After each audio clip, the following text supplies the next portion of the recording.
My name's Khodi Dill. I'm a Bahamian Canadian author, educator, anti-racist speaker. I wear a lot of different hats. I'm a spoken word artist as well, and I'm from the Saskatoon area.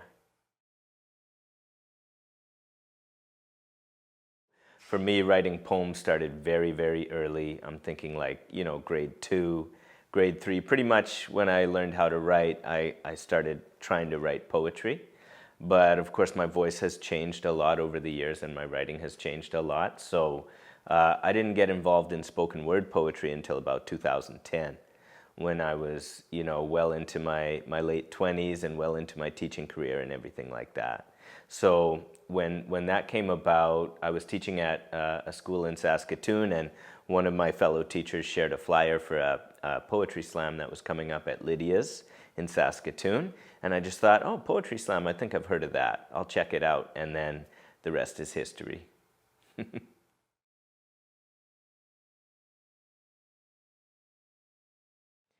Yeah, well, it varies a lot. The first thing I think that a lot of people might not consider if they're not writers is that a lot of writing happens without actually writing. And that just means that I spend a lot of time thinking and a lot of time sort of in stillness or in meditation or generating ideas.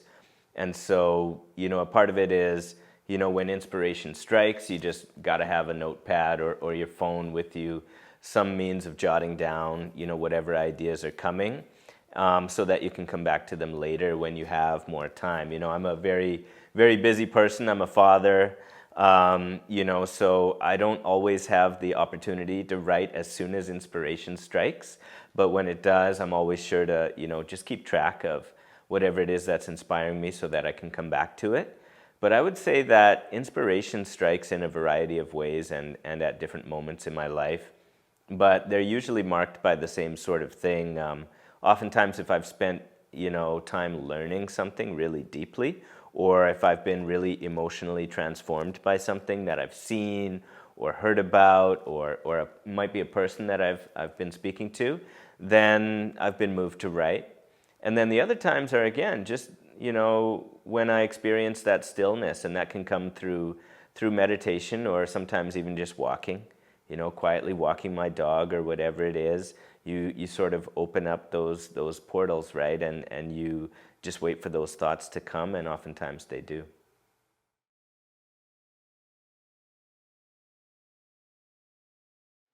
Well, that really depends on, the specific work that we're talking about, but a lot of people would recognize my writing as very much social justice oriented. And I think that if there's one overarching theme to it all, it would be liberation. And that could be interpreted in a variety of ways, but to me, liberation just implies freedom, true freedom, freedom from oppression in society, sure, whether we're talking about racism, sexism, different forms of oppression, but also freedom from emotional repression too. I think that in our society here in North America, we have a tendency to sort of, for some reason, enforce, even without policy, a sense of repression where we're often meant to keep our feelings in. And so to me, it's just really freeing to let those feelings out, whatever they might be. And oftentimes, they just happen to be, in my writing, related to, reclaiming space or reclaiming justice, reclaiming freedom. So really, liberation is the ultimate message, I think, in a lot of my work.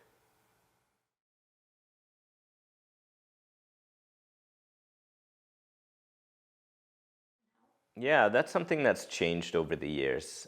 When I first started teaching, as a young teacher, we were always taught to maintain this sort of professional distance from your students, right? Don't let them know too much about who you are. Don't show all your cards or colors, because you're meant to be the teacher and not a friend and, or a peer or anything like that. And I've really changed my mentality toward that over the years. I think that that comes from a part of the same forces that cause us to repress our emotions and our political views and whatever it might be in our society. So for me now, moving into freedom means I'm going to share with my students who I am. And so that has meant that I'm going to share that I'm a writer. I'm going to write with my students, for my students. And that's opened up a world of possibilities, because I think that for them, it allows them to see not only me as a whole person, but hopefully it allows them to envision themselves as writers as well. I teach English, right? And so that's really my hope when I'm teaching writing in particular, is that I can get my students to imagine themselves, and they don't even need to imagine themselves. They just have to, really understand that when they're writing, they are writers. That's all a writer is, right? Is someone who writes.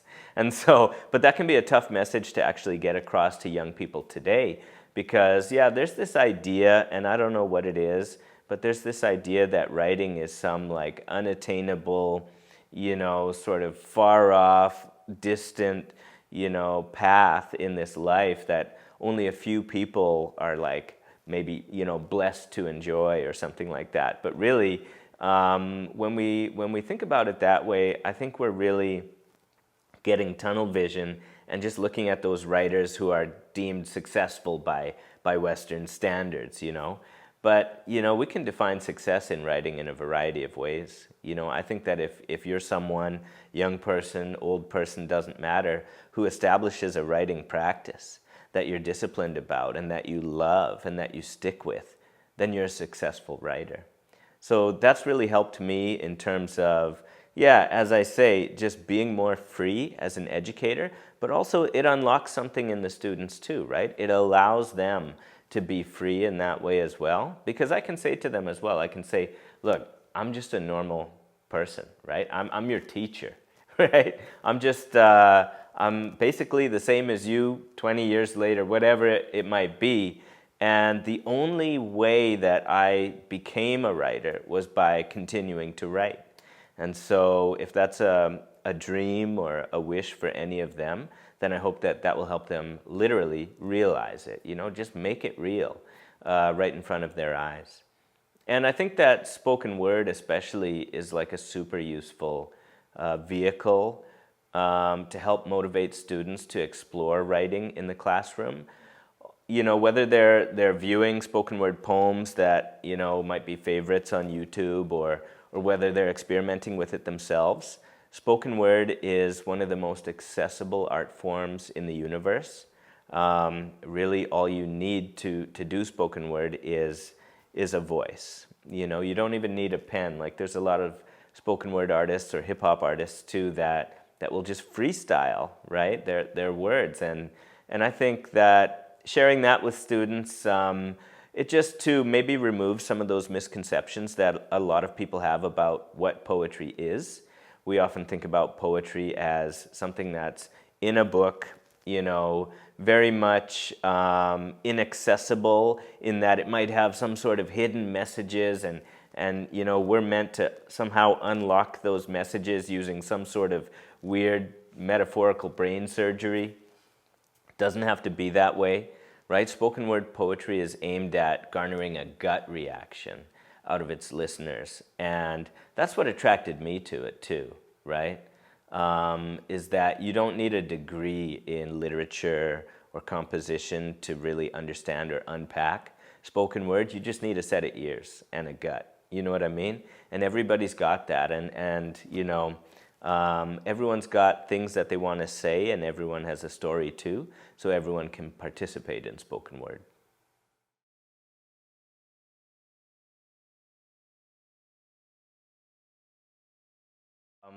One of the main ways in which it can change people's perspective is that it can help garner empathy, right? Because it's literally just the telling of stories at its core. That's what poetry tends to be. Now, with spoken word, what you get usually are the stories that you don't often hear, or that we don't often have in books that are brought into schools and things like that, right? So for decades and decades, and this is thankfully changing as well, our books were primarily written by old and sometimes even deceased white men. And so that was the perspective that we were getting, and it was usually a very colonial perspective. that we were getting in lots of English classes, and even science, everything, the textbook writers for different, courses and things like that were oftentimes cut from the same cloth. So with spoken word, when it emerged on the scene too, which is into the 1980s, but also in tandem with hip hop, right? Spoken word and hip hop are siblings.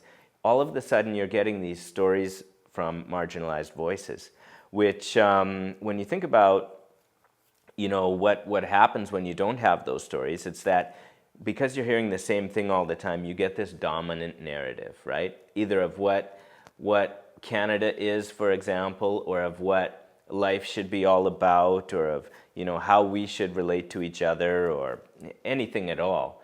But then you have these marginalized voices coming up through spoken word and hip hop that say, I have a different experience.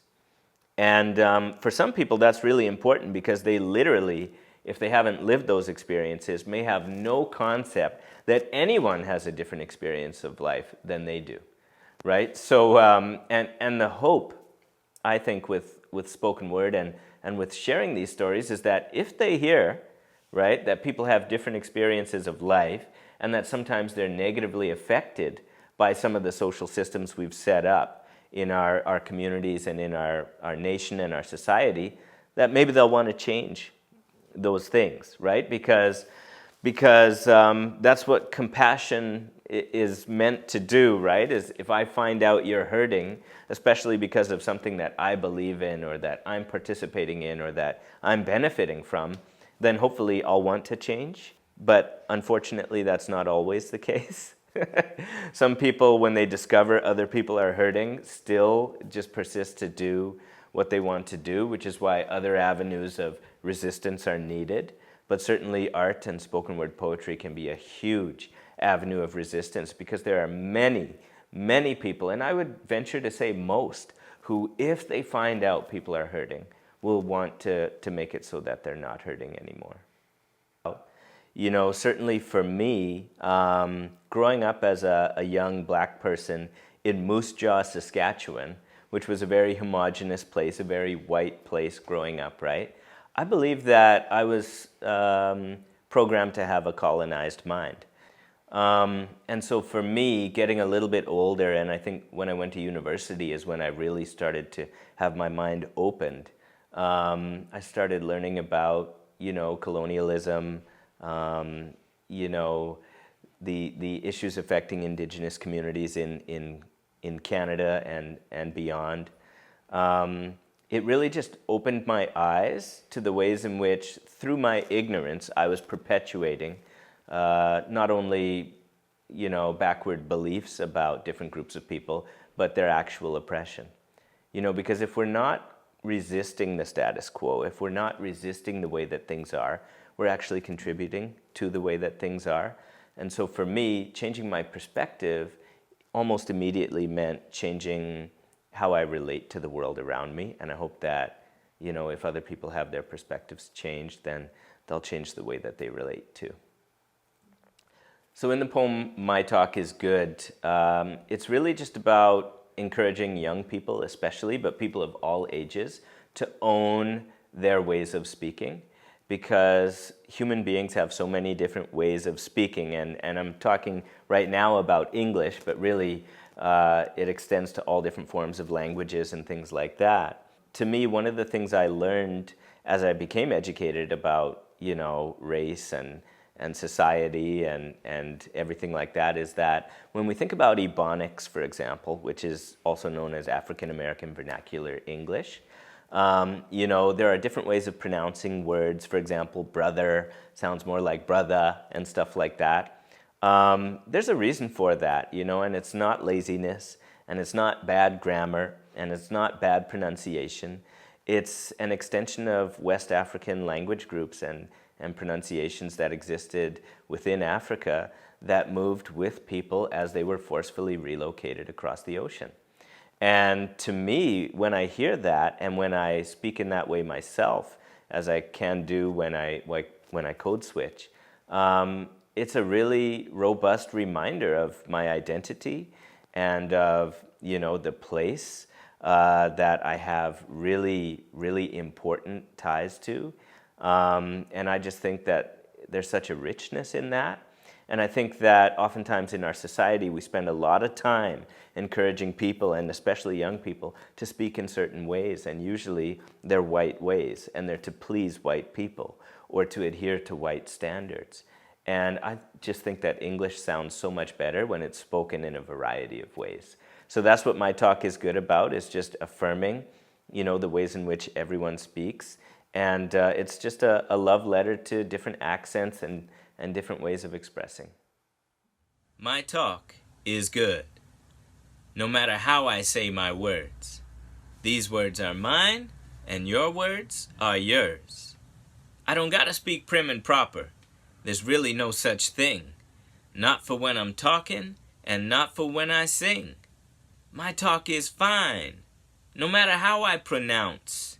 If somebody don't like the way I talk, well, they might as well just bounce. Don't they know there ain't no rules for how to speak out loud? That's why I choose to speak unique and do so oh so proud. My talk is major beautiful. Don't you love the way it sounds? My accent ain't no accident. It's where my roots are found. My talk is like a flower for a place I might call home. A bouquet for all my people with a fine talk all their own. Yes, my talk is exceptional. There ain't no talk quite the same. It's how you know it's me you hear when I feel love or awe or pain. When I say aw or ow or ooh or wow, you're gonna surely know it's me. And that's 'cause all the sounds you'll hear will match the sight you see. My eyes, my hair, my skin, my socks, my clothes, my face, and my own voice box. That's me. And as for all the words I say, I'm gonna keep on saying them in my own way. So you talk in your way, and I'll talk in mine, and we can have a conversation through space and time. The only thing that matters is the topics that we'll cover. We don't gotta talk the same, long as we talk to each other. So tell me, can we chat? I really wish we could. And hey, we don't gotta talk the way they talk, even if they wish we would. However we speak or scream or shout or talk is how we should. No matter the time or rhyme or reason or season, our talk is good.